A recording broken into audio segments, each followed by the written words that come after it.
Hello everyone and welcome to today's presentation titled Achieving High Productivities Through Bioreactor Optimization at Lower than Peak Cell Densities in a Perfusion Process.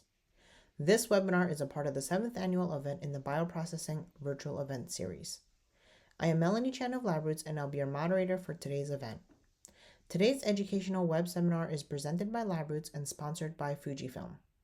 For more information about FUJIFILM, go to www.irvinesci.com. Before we begin, I would like to remind everyone that this event is interactive. We encourage you to first participate by communicating with other attendees using our live chat feature during the presentation. You can find the live chat located at the left of your screen. If you have trouble seeing or hearing the presentation, click on the Help Desk button located at the top of your screen within the navigation bar or from the lobby within the event. Now, let's get started. I now present today's speaker, Luis Rodriguez, Bioproduction R&D Manager at FUJIFILM Irvine Scientific. For a complete biography on our speaker, please visit the Presenter tab from the menu on the left of your screen. Luis, you may now begin your presentation. Hello and welcome. My name is Luis Rodriguez. I am the R&D Manager of Bioproduction here at FUJIFILM Irvine Scientific. It is a pleasure being here to discuss how we were able to achieve high productivities in a perfusion process at lower than peak cell densities. What you will learn here today is how to effectively use perfusion mimic models for assessing a perfusion media capable of achieving high cell densities, as well as our process for developing this media. You'll also take home with you today how to achieve success when scaling from a microbioreactor to a tabletop perfusion capable bioreactor. And finally, how to optimize perfusion process parameters to promote increased productivity.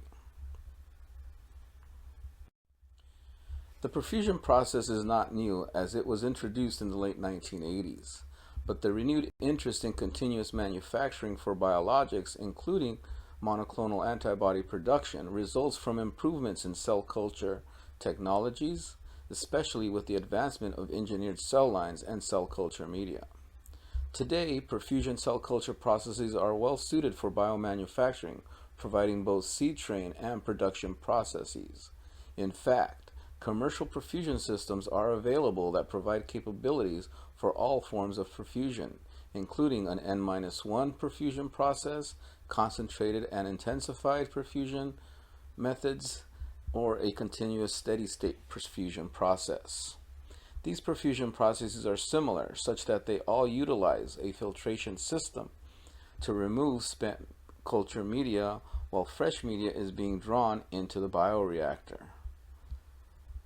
There are two types of filtration systems that are used in perfusion, one that utilizes an alternating tangential flow filtration, commonly referred to as an ATF, and the other uses a tangential flow filtration system, commonly referred to as a TFF. These perfusion methods are more physiologically relevant than per se a fed batch process. In perfusion, very much like in our bodies, where blood takes nutrients to tissues and removes the metabolite byproducts away from the tissues, a perfusion process is very similar in this way, with the addition that the product is also continuously being removed, or as we call, being harvested. This leads to a high and consistent product output quantity and quality, as toxic metabolites are not allowed to accumulate in the bioreactor, and they are diluted in the harvest. Bioreactor technology has also advanced, making perfusion processes more adaptable to biomanufacturing. This includes more benefits for perfusion at large-scale manufacturing, including having a smaller scale footprint that is equally productive, such that a smaller perfusion bioreactor can be as productive as a larger fed batch system. Two vital components of the perfusion process are the media and the cell, and the two must complement each other to obtain the best yields. It is crucial to understand the requirements of individual cell lines with scaled-down models prior to moving to a perfusion process or proceeding with media optimization for perfusion, as this will save you not only time but money as well. In this work, we will take you on a journey through the process of the development of a cell culture perfusion media and our efforts to achieve high productivities from a continuous steady-state perfusion process. To achieve this, we used small-scale perfusion mimic models, and we scaled up from these models into a tabletop perfusion-capable bioreactor to achieve high productivities. So let's begin. The process of the development of our cell culture perfusion media and the optimization of our bioreactor parameters relied heavily on data at every step. We utilized DOE, or design of experiments, as well as rational culture media design. We were able to utilize analysis tools like multivariate analysis as well as spent media analysis to further optimize our formula and bioreactor parameters. We begin the process of screening and optimization of cell culture media beginning with our media survey panel, or our MSP. Our media survey panel is a panel of diverse media that allows us to quickly assess the nutritional requirements of cells.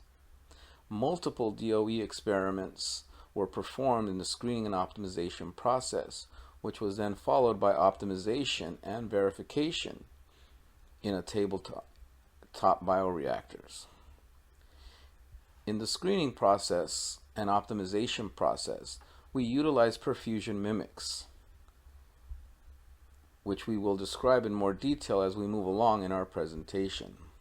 The mimic models include mini and micro bioreactors, which are commonly referred to as spin tubes, and a microbioreactor system. While utilizing a perfusion-capable bioreactor at the verification stage, providing a scale-up process from 10 milliliters to 250 milliliters. In our initial screening and optimization, the process mimics are very much resemble an N-1 process, where no steady state is targeted, but rather only growth and productivity are assessed, while optimization and verification in bioreactors target a steady state. Now, once again, data analysis played a vital role in progressing the development of the perfusion media and our optimization of our parameters in the bioreactors that we will describe today.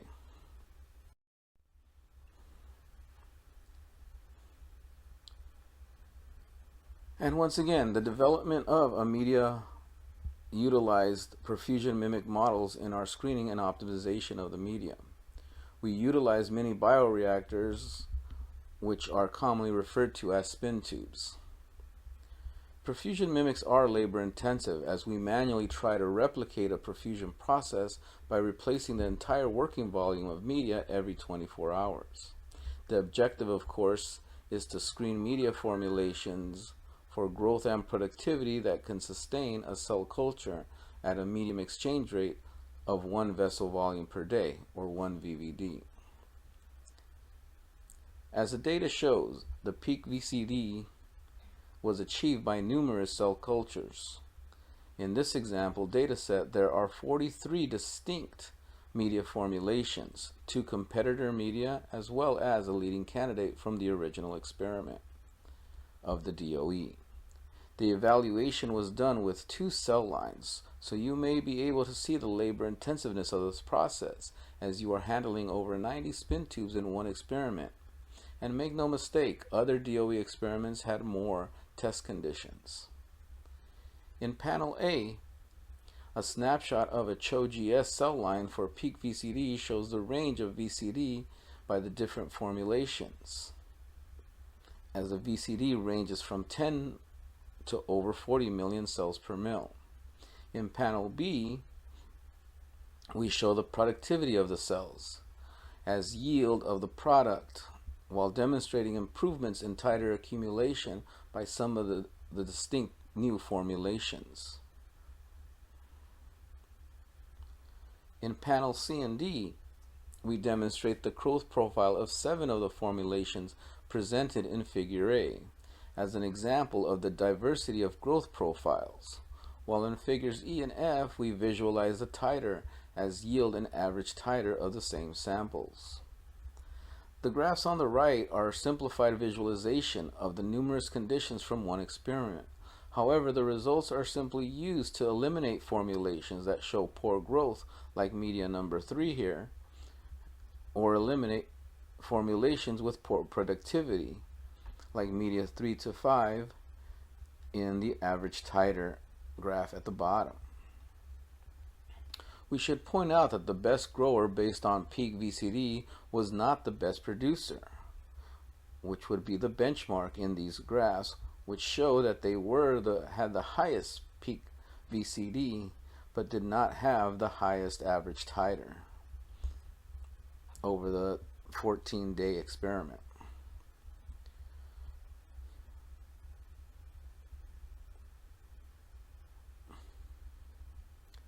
Data from screening and optimization in the mini bioreactors were further analyzed by DOE and multivariate analysis of the numerous iterations, allowing several prototypes to be considered towards a perfusion media. The spin tube perfusion mimic model, however, does have its limitations, primarily the inability to monitor culture conditions, while a microbioreactor provides significantly better controls over bioreactor parameters, particularly gassing of oxygen and agitation. After complete optimization of the media components in spin tubes, lead perfusion media candidates were tested on a microbioreactor, also as a perfusion mimic, such that microbioreactors were centrifuged to collect the cells and the working volume of the media was replaced every 24 hours. After additional DOE iterations, a prototype perfusion media was tested on the microbioreactor and compared to another supplier's media. In our initial experiments, we were met with challenges on the microbioreactor, which are to be expected when you scale up from small-scale models. As you observe in this figure, we achieved decent growth, as depicted by the blue line, during the initial growth in the bioreactor. However, on day 5, we observe a plateau of growth and a decline in cell culture viability, ending in a suboptimal density for perfusion of less than 40 million cells per mil. What we observed during the experiment, as seen from the magenta line on the graph, is a fluctuation and a drop in the dissolved oxygen as the cell density plateaued and the culture aged, likely contributing to the loss of viability MVCD. To correct for the lack of oxygen, we did not want to increase gassing of dissolved oxygen, as we feared an increase in foaming. Therefore, we implemented increases in agitation as cell densities increased. By increasing agitation slowly as cell densities increase, we minimize foaming as the culture viscosity increases as cell densities increases, while increasing oxygen availability. As a result, as you observe from the bottom graph here, we were able to promote growth and maintain viability by maintaining the dissolved oxygen at its desired level throughout the culture, allowing cell growth to achieve 80 million cells per mil in a perfusion mimic process. This density is double that of what we were able to achieve in the mini bioreactor or spin tubes for this DG44 cell line, suggesting that the media development at the mini bioreactor scale was a good predictor of performance in the microbioreactor, although lower cell densities were achieved in the spin tube models. In an initial verification experiment, 2 cell lines were grown in the microbioreactor with a target steady state of 50 million cells per mil, utilizing a prototype media and another supplier's media, using a perfusion mimic process. Once again, every 24 hours the cell culture media was exchanged and cultures were manually adjusted to the steady state when needed for the duration of the culture. The 2 cell lines show distinct steady state growth profiles, where the CHO-GS cell line appears more stable than the DG44. Nonetheless, the implementation of agitation shifts at the preset cell densities was sufficient to overcome our initial challenges with growth due to oxygen levels. From this data set, we calculated perfusion metrics during the steady state phases of the growth profile, starting on day 5 and day 7 for CHO-GS and DG44 respectively. We looked at volumetric productivities, a measure of how productive the bioreactor will be on a daily basis, providing a value of grams per liter per day.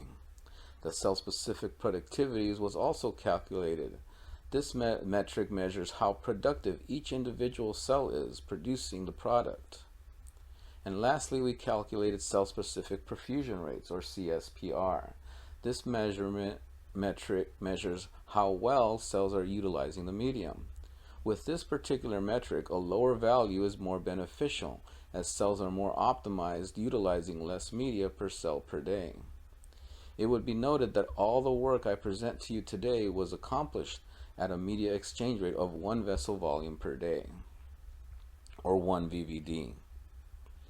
Our results here demonstrate that our prototype perfusion media is comparable to another supplier's media under the conditions in the microbioreactor, as there is no significant differences were observed between the perfusion metrics in either cell, between our prototype media and another supplier's media.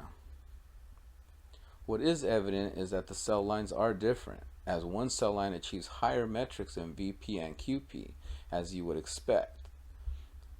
Cell-specific perfusion rates are similar as a result of targeting the same steady state. Our original prototype perfusion media was comparable to the competitors. However, we set a goal to improve on the formulation, so we returned to our screening and optimization experiments using DOE spin tubes, as well as additional optimization in the microbioreactor. From this, we identified 3 new prototypes and compared them to a competitor media. We implemented the same bioreactor parameters to all conditions, with the increased agitation that was implemented in the previous work to prevent oxygen depletion, by implementing increases in agitation at set cell densities. Again, this is a perfusion mimic model system that was used using the microbioreactor systems. Unlike our previous work, the growth profiles were different between the media tested, under the same conditions for each cell line, including an exchange rate of 1 VVD. CHO-GS cells were targeted for a steady state of 40 million cells per mil, while DG44 was targeted at 50 million cells per mil based on previous data in the mini bioreactors, which suggested a steady state of 50 million for CHO-GS and 60 million for DG44. We targeted a lower steady state to allow the cells to have some room for growth. The 3 new prototypes were sufficient to achieve the desired steady state for DG44, but one prototype could not achieve the steady state with the CHO-GS cell line, as depicted by the blue line on this graph. Surprisingly, a prototype media demonstrated a very similar growth profile as another supplier, showing a sharp decline in VCD at its peak. Unlike the other supplier's media, which shows a decline in both cell lines, the decline in growth only occurred in one cell line for the prototype media, likely a result of the media unable to support growth at 1 VVD under these bioreactor conditions. Additionally, 2 prototypes could achieve much higher cell densities than the targeted steady state for the same GS-CHO cells. As for productivities, one prototype media was the top performer in both cell lines. We should remind you that we continued with our increase in agitation speed as cell densities increased, while maintaining a set agitation speed at the steady state. The 3 prototype media outperformed the other supplier's media in one cell line throughout the culture period, but only outlasted it in the other cell line as the cultures declined. Nonetheless, our goal to improve on our perfusion prototype was achieved. Perfusion metrics were calculated once again for the steady state as previously done for the original prototype. Cell-specific productivity, volumetric productivity, as well as cell-specific perfusion rate were determined. However, since media B never reached the desired steady state, perfusion metrics were not calculated for that particular condition in the CHO-GS cell line. Thus, the blank space in the graphs. For media A, perfusion metrics were calculated for the period only that the cultures remained at or above the steady state target, so less data points are presented for this condition. Thus, the behavior at the steady state highly influenced the metrics we present. What we observed were minor increases in both cell lines for cell-specific productivity as well as volumetric productivity, and only a small decrease in the cell-specific perfusion rate in the DG44 cell line, as one would expect due to the steady-state target being similar. You can see these in these graphs in this image, as you can see QP and VP increases, but not necessarily any changes in the cell-specific perfusion rate. What we also observed from our metrics was that the metrics were cell line dependent. For media D, a volumetric productivity ranged from 0.75 to 1.25 grams per liter per day, while the specific productivity reached 13 and 23 picograms per cell per day, respectively for each individual cell line. The cell-specific perfusion rate hit a low of 14.4 picoliters per cell per day in DG44 cell line as a result of a slightly higher steady-state cell density. But overall, we do see a doubling of the cell-specific productivity and volumetric productivity from the previous prototype that we discussed earlier, while achieving a lower CSPR by increasing the steady state to 60 million cells per mil for the DG44 cell line. For media D, some final optimizations were performed on the final prototype, and balanced CHO perfusion was born. Naturally, we moved to a verification process in a true perfusion tabletop bioreactor, utilizing an ATF filtration device. The bioreactor is fully automated, including an automated bleeding system to maintain cell densities. As expected, there were challenges scaling up to the perfusion bioreactor, as observed here in our first verification run. This is common when scaling from small scale to tabletop bioreactors. Growth profiles were not as expected, as troubleshooting the system was required as an overbleed was observed in our perfusion media that is represented by the drop in viable cell density that you observe in the top figure, represented by the green line as we compared our perfusion media with another suppliers. What was consistent from our earlier runs in the microbioreactor was the decline of the other suppliers' media under our bioreactor parameters, which again included an agitation shift which we had described to you earlier, increasing agitation as cell densities increased, as well as a 1 vessel volume per day. The growth of the cells in our perfusion media attempted to recover and sustain a steady state, as you can see from this graph here. Although the conditions were not ideal, both media achieved a peak cell density of 90 million cells per mil. But you ultimately see a decline in both the viable cell density and viability in both medias. What was surprising, however, over the 22-day culture period was the productivity. Although under less than optimal conditions, both cultures generated antibodies. In fact, balanced CHO perfusion generated over 2 grams per liter of antibody. What was surprising, however, again, was this productivity.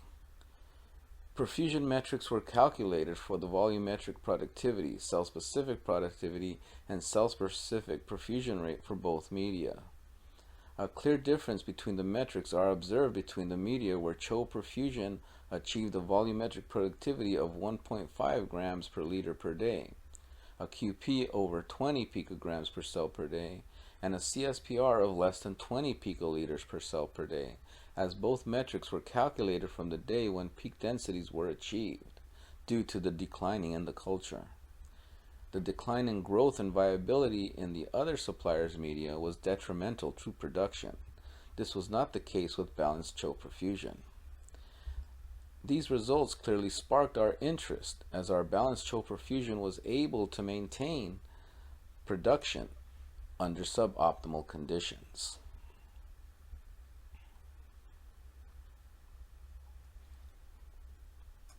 As scientists, we aim to understand what we observe, and we pondered how culture under suboptimal conditions could thrive.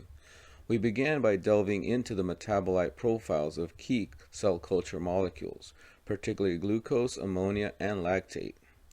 The data showed very similar glucose and ammonium profiles as shown by the top two graphs. The only deviation is towards the end of the culture with ammonium as cell cultures decline in viability and VCD. Lactate levels, however, were distinct between the two media. Balanced CHO perfusion lactate levels did not exceed 20 millimolar as shown by the lower graph's y-axis, whereas lactate levels in the other suppliers' media exceeded 90 millimolar. We generated linear and correlation plots to understand the relationship between glucose and lactate for both media, and what we observed was that low glucose levels correlated significantly with high lactate levels for the other media.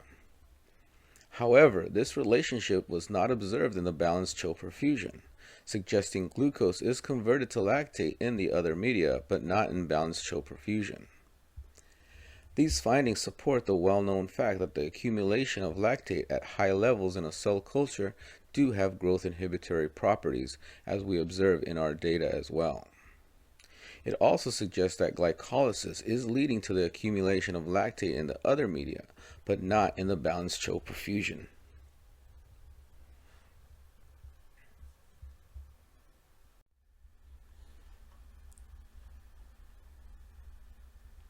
We continued our analysis of glucose and lactates, but we turned our attention to productivity.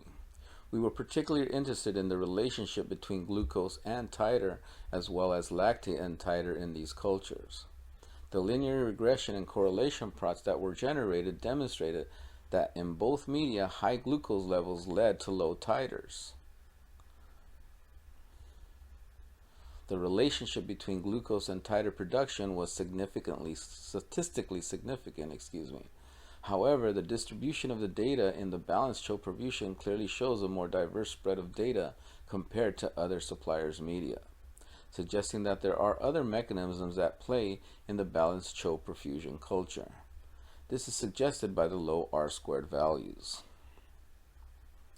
When it comes to lactate, however, there was a complete opposite relationship between the two cultures. High lactate levels were able to increase titer production in the other suppliers' media, but the titers plateaued and peaked at a lower level compared to the titers in balanced CHO perfusion, where lower lactate levels led to higher titers, and higher lactate levels up to 20 millimolar suppressed titer production. So we can conclude that in a balanced CHO perfusion, the titer is related to both the low glucose levels as well as the low lactate levels, which these plots show that they are significantly related.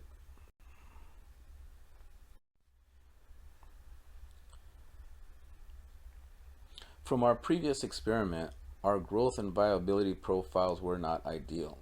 However, the culture conditions within the bioreactor were sufficient to promote antibody production. So we transferred what we learned from previous experiments and incorporated it into the following experiment with the goal of optimizing the bioreactor parameters to maintain viability and extend the culture past 22 days. As you can see from this growth profile, we were able to extend the culture as well as maintain the viability above 80%. In the design of the experiment, we wanted to incorporate our findings from the previous experiment with regard to the metabolite data. So the strategy was to create two steady states, one at a lower density, which would be the suboptimal steady state, versus a high density steady state, which were more optimized parameters. In this experiment, as well as the previous experiment, the agitation rate was shifted as cell densities increased, as we've done since the microbioreactor experiments. But some of the new things that we implemented in the experiment as we went from steady state 1 to steady state 2 was that we increased the intensity of aeration at the higher cell densities to account for the higher viscosity of the culture due to the increase in the number of cells. We included also a controlled supplementation of glucose as well in this experiment. With this strategy, we introduced glucose based on the daily consumption rate from day to day, as we aim to minimize the glucose level in the culture based on our findings from the previous experiment. And this is what I referred to earlier as our supplementation of glucose strategy. We also made changes to the retention time in the ATF unit by reducing the retention time, allowing more exchange of the media between the bioreactor and the filter.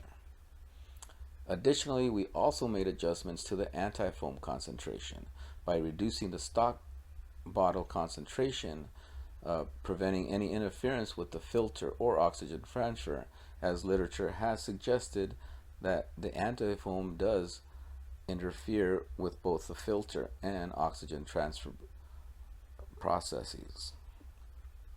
And lastly, although we know that this cell line can achieve high cell densities of 90 million cells per mil with our culture media, we targeted a much lower peak cell density because we were observing that larger cell densities do affect filter fouling more readily, as our goal was to maintain or extend the culture past 20 days. However, we have observed that the higher cell densities are detrimental to the length of the culture period. Keep in mind and recall, our work throughout our media development has been done at a media exchange rate of 1 vessel volume per day. This is also the case here, as a 1 vessel volume per day was used for the entire 30-day process. Under these conditions, we were able to maintain viability over 80% for the 30-day production. We experienced minimal filter fouling due to these changes that we implemented, that we attribute in large part to adjusting the anti-foam concentration and the retention time within the ATF during the second steady state.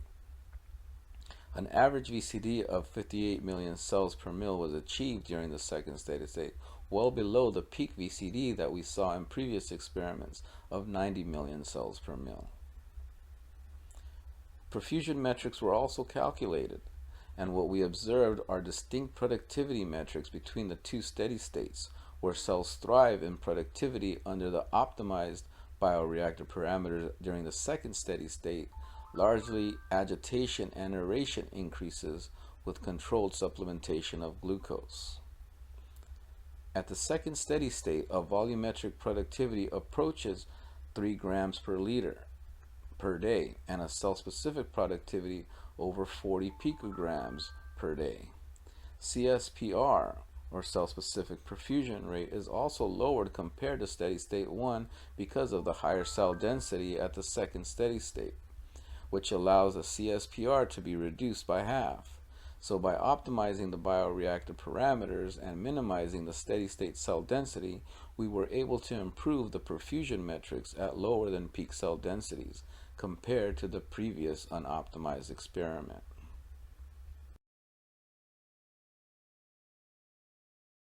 As we did previously, we looked at the metabolites in the culture. We do not show the profiles for glucose and lactate as we did in the previous experiment, but glucose was minimized throughout the culture, and lactate again did not exceed 20 millimolar for the duration of the culture as we saw previously. So we were able to show and replicate the phenomena that we were visualizing in the first experiment with regard to glucose and lactate. We also went a little deeper into the analysis of the two metabolites. As you see in this graph, we calculated glucose consumption and lactate production rates. What we observe in the magenta and blue lines on the graph are the glucose consumption rate and the VCD, which show a similar Miller profile throughout the culture. Glucose consumption peaks during that second steady state, where cell densities have reached their 58 million cells per mil steady state. Lactate production, however, in the green line here, is only observed during the exponential phases. As you see, as it goes into its second exponential phase, depicted by the double asterisks, where the second production of lactate is short-lived. However, overall, during the steady states, we do see a shift from production to likely consumption as the lactate production levels start to decrease.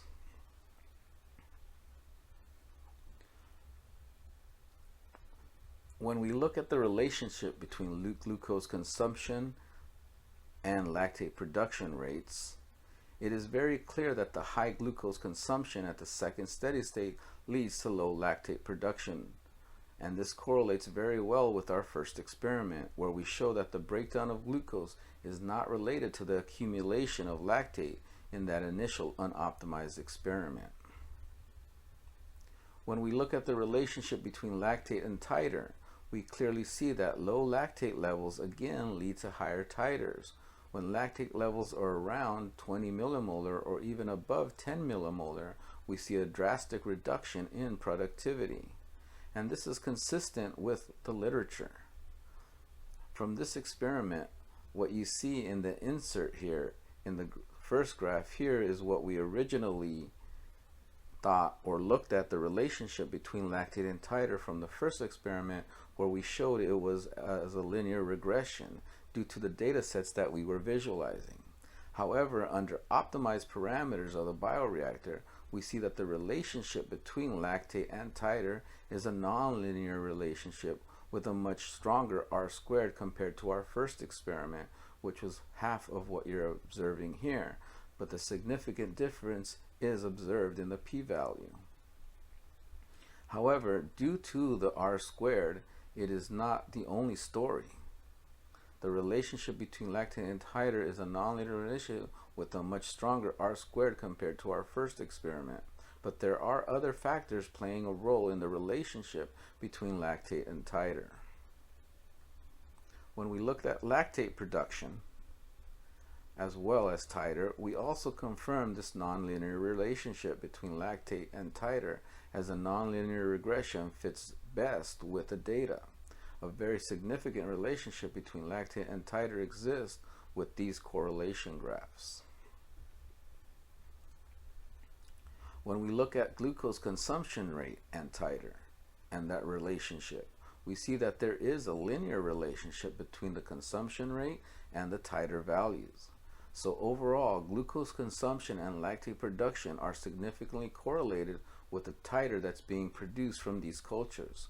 So what we are ultimately seeing from these cultures is that our balanced CHO perfusion does appear to promote a lactate shift to consumption that then promotes improved titers from the perfusion culture in a continuous steady state system.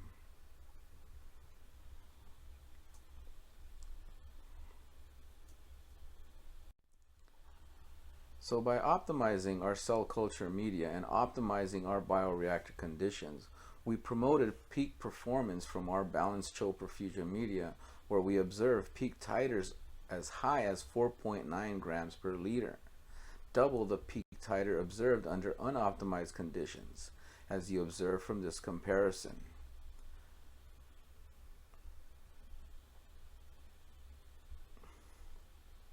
Scale up from a microbioreactor into an optimized perfusion bioreactor and improving its productivity are realized as our small-scale perfusion mimic models were instrumental in the development of the medium.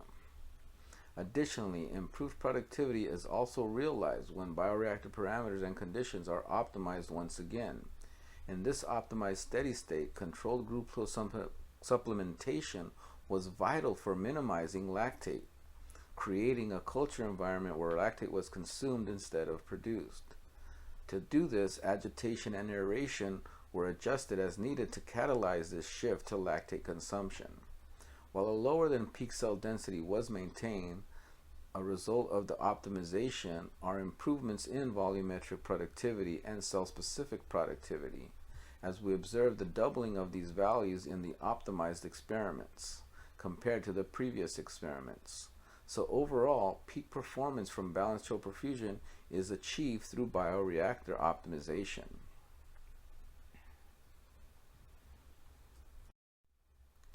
In a continuous steady-state perfusion process, we were able to optimize bioreactor parameters. So naturally, we wanted to understand if these optimizations translated to other methods of perfusion. In this particular instance, we tested the optimized bioreactor parameters in an N-1 process. Once again, agitation and aeration were a key aspect of the optimization and were utilized by increasing both in this experiment as cell densities increased. The antifoam was continuously minimized to stay consistent with the previous experiment, and the ATF retention time was maintained at a reduced level, reducing the amount of time cells spent within the filtration system, but increasing the amount of media that entered the retention system. As you see from this graph, two distinct producing cell lines were tested. A different DG44 clone and a CHO-S cell line were used to determine their peak VCDs. Unlike previous DG44 cell line that achieved 90 million cells per mil in the unoptimized experiment, a peak cell density of 83 million cells per mil was achieved here. In the optimized experiments, we recall that a peak VCD of 70 million cells per mil was achieved during the continuous steady state, which averaged about 58 million cells per mil during the same steady state. The peak cell density of this cell line was achieved in 8 days. As for the CHO-S cell line, it achieved a peak cell density of 98 million cells per mil in this process. Both cells were simply seeded and allowed to grow to their peak cell density. The delay you observe between the two cell lines is a result of seeding at different initial cell densities, but you clearly see that the CHO-S has a longer lag phase because of the differences in seeding density compared to the DG44 cell line. Balanced CHO perfusion can achieve high cell densities with multiple cell lines in a short period of time under optimal bioreactor conditions. N-1 processes are commonly used for seeding intensified fed batch processes, and under optimal bioreactor parameters, this can be achieved with our perfusion media. So to summarize, we've developed a media that is well suited for perfusion processes. We used a rational design of the media using a reiterative process of design of experiments. We were able to achieve high cell densities as high as 90 million cells per mil in a bioreactor, reaching cell-specific productivities over 20 picograms per cell per day and cell-specific perfusion rates of less than 20 picoliters per cell per day. In our development, we used small-scale perfusion mimic systems to screen and optimize the formulations for our perfusion media. Then we scaled up into a true perfusion bioreactor. The media can deliver consistent and optimal cell productivities at an exchange rate of 1 vessel volume per day, and it can promote robust cell growth and steady states for continuous perfusion cultures. And we've demonstrated that it can support a variety of CHO subtypes. As in this presentation, we have shown you that we've used DG44, CHO-GS, and as well as CHO-S cell lines. This media can be used for a cost-effective production of monoclonal antibodies and recombinant proteins. The optimization of the media is created through and called balanced CHO perfusion.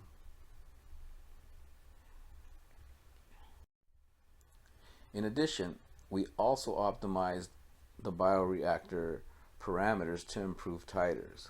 We did so by using a true perfusion tabletop bioreactor that included an auto bleed system. We controlled aeration and agitation as cell densities increased, and we minimized the cell density. So rather than pushing to a high cell density, we pushed to a low cell density. We were able to achieve high titer values by controlling glucose supplementation, and we demonstrated that glucose and lactate are correlated with titer production.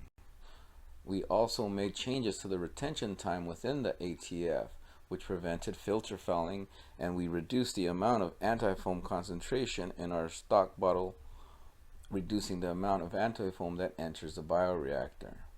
This optimization allowed us to increase the production of monoclonal antibodies, doubling not only the peak titer that you visualize here, but also key perfusion metrics.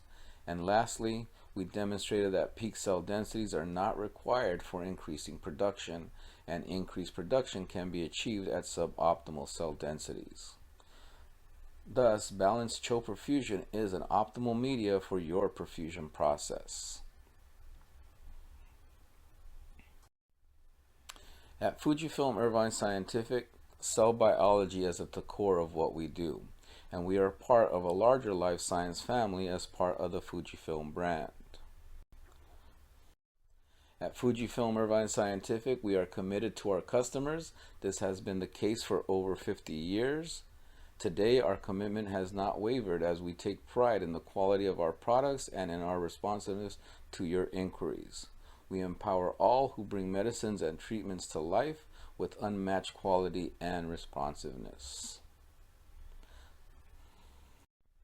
So please do reach out to us or visit our website at irvinesci.com and allow us to help you achieve the best from our products. I want to thank you for your time and your attention, and I am open for questions. Thank you, Lewis, for your time today and your important research. Before we go, I'd like to thank the audience for joining us today. I'd also like to thank our sponsor, Fujifilm, for sponsoring today's webinar. Please visit Fujifilm's booth in the exhibit hall after the webinar for more information and resources. Questions submitted during the on-demand period will be addressed by the speaker via the contact information you provided at the time of registration. This webcast can be viewed on demand for 1 year until April 2nd, 2026. LabRoots will alert you via email when it's available for replay. We encourage you to share that email with your colleagues who may have missed today's live event. Until next time, goodbye.